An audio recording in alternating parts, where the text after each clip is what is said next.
The right technique to handle the people. कई बार ऐसा होता है कि हम किसी अच्छे काम को करने जाते हैं पर लोगों को सही तरीके से हैंडल ना कर पाने की वजह से हमारा सारा काम खराब हो जाता है। तो इस वीडियो में आप how to win friends and influence people book के हिसाब से लोगों को हैंडल करने के सही तरीके के बारे में जानोगे। डेल कार्नेगी सर ने लोगों को हैंडल करने के लिए इस बुक में 3 लेसन्स दिए हैं। अब अपने आँख और कान खुले रखना, क्योंकि ये 3 लेसन्स आपको पूरे जीवन में काम आने वाले हैं। Lesson 1, never criticise. ऑथर का कहना है कि ह्यूमन इमोशनल क्रिएचर्स होते हैं, ना कि लॉजिकल। जब आप किसी को सबके सामने क्रिटिसाइज करते हो तो उस पर्सन के कहीं ना कहीं सेल्फ रिस्पेक्ट को चोट लगती है और वो अपनी गलती सुधारने के बजाय अपने आप को डिफेंड करने लगता है। ऑथर का मानना है कि किसी को क्रिटिसाइज करने के बजाय हमें उसकी गलती पोलाइटली बतानी चाहिए। इस बात पर मिस्टर डेल कार्नेगी एक क्रिमिनल 2 गन्स का एग्जाम्पल देते हुए बताते हैं कि जब क्रिमिनल 2 गन्स को मर्डर के जुर्म में फांसी होने वाली थी तो उसके लास्ट वर्ड्स गिल्ट से भरे हुए नहीं थे, बल्कि वो तो ये कह रहा था, ये देखो, अपने आप को डिफेंड करने के लिए मुझे ये सज़ा दी जा रही है। यहाँ तक कि क्रिटिसिज्म हमारे लिए भी खतरा हो सकता है। एक बार अब्राहम लिंकन ने अपोजिट पार्टी के एक मेंबर को ओपनली अखबार में क्रिटिसाइज कर दिया और उसके बाद अब्राहम लिंकन को डेथ थ्रेट मिलने लगे और अपोजिट पार्टी के कुछ मेंबर्स ने उन्हें मारने की भी कोशिश करी। बाद में अब्राहम लिंकन ने किसी को भी इतने ओपनली क्रिटिसाइज नहीं करा और वैसे भी एक काइंड हार्टेड पर्सन किसी को भी क्रिटिसाइज नहीं करता। कड़वे क्रिटिसिज्म ने थॉमस हार्डी, एक महान नॉवेलिस्ट, को लिखने छोड़ने पर मजबूर कर दिया। क्रिटिसिज्म ने थॉमस कैट्रॉन, एक इंग्लिश पोएट, को आत्महत्या करने पर मजबूर कर दिया। God himself doesn't propose to जज man until the end of his death, so why should I? Doctor Johnson. Lesson number 2, give the other person importance. Author कहते हैं कि हमसे सारे काम एक ही चीज़ करवाती है, वो है डिज़ायर।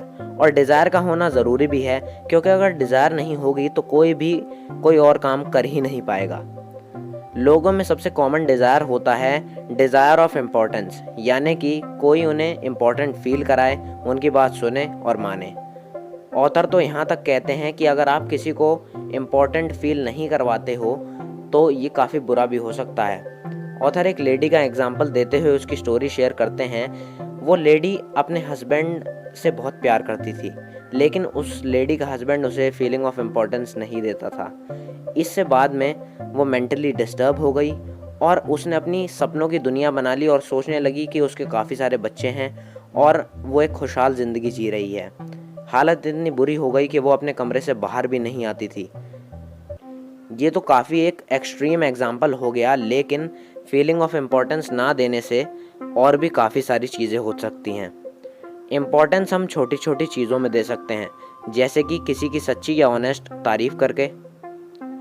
ये छोटी छोटी चीज़ें काफ़ी बढ़िया काम कर जाती हैं, पर हमें हमेशा ये ध्यान रखना चाहिए कि हमें किसी की भी झूठी तारीफ़ नहीं करनी है, यानी कि हमें किसी को भी मस्का नहीं लगाना है। सच्ची तारीफ़ दिल से होती है, वहीं दूसरी तरफ किसी को मस्का लगाना या उसकी झूठी तारीफ़ करना हम दिखावे के लिए करते हैं। सच्ची तारीफ़ हमारे संबंधों को मजबूत करती है, वहीं पर किसी को मस्का लगाना या झूठी तारीफ़ करना रिलेशंस खराब भी कर सकती है। Lesson number 3, identify the other persons want. जो ये कर लेता है उसके साथ पूरी दुनिया खड़ी हो जाती है और जो ये नहीं कर पाता उसे अपनी लाइफ में अकेले ही रहना पड़ता है।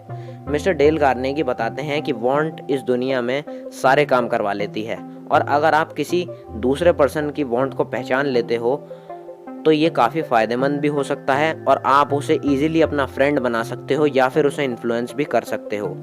ऑथर इस चीज़ को समझाने के लिए एक प्यारा सा एग्जाम्पल देते हैं और बताते हैं कि अगर आपको अपने बेटे को ये बताना है कि स्मोकिंग उसकी हेल्थ के लिए ख़राब है और स्मोकिंग उसे नहीं करनी चाहिए, तो आप उसे हेल्थ के बारे में मत बताइए, क्योंकि वो उसमें इंटरेस्टेड नहीं है, बल्कि आप उसे ये बताइए कि वो इस चीज़ को करने के बाद अपने फेवरेट गोल को अचीव नहीं कर पाएगा।